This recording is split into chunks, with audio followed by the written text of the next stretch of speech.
Hello everyone, welcome back to the channel. In this video, we will be going through React Query and Redux Toolkit. Both of these are very popular tools in React, but they solve very different problems, and that's why many developers get confused. Redux Toolkit is mainly used for state management, meaning managing global app state like user logins, theme infos, card items, sidebar open close, and data that needs to be shared across multiple components. On the other hand, React Query is different.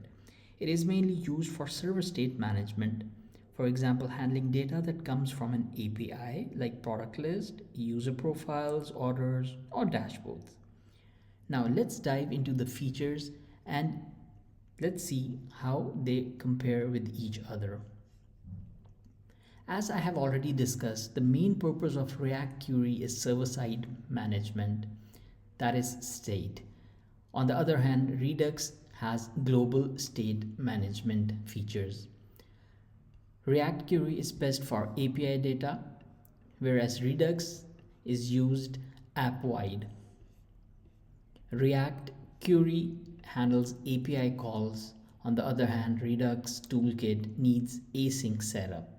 We can usually do it with Thunk or RTK query.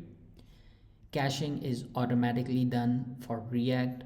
On the other hand, we need to do manual caching in Redux.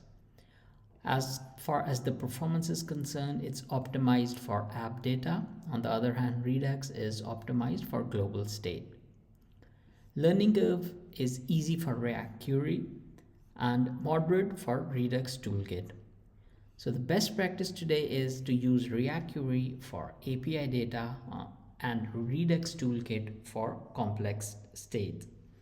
So this is it for this video, and I hope this is helpful for you. Many professional projects usually set up both of them together.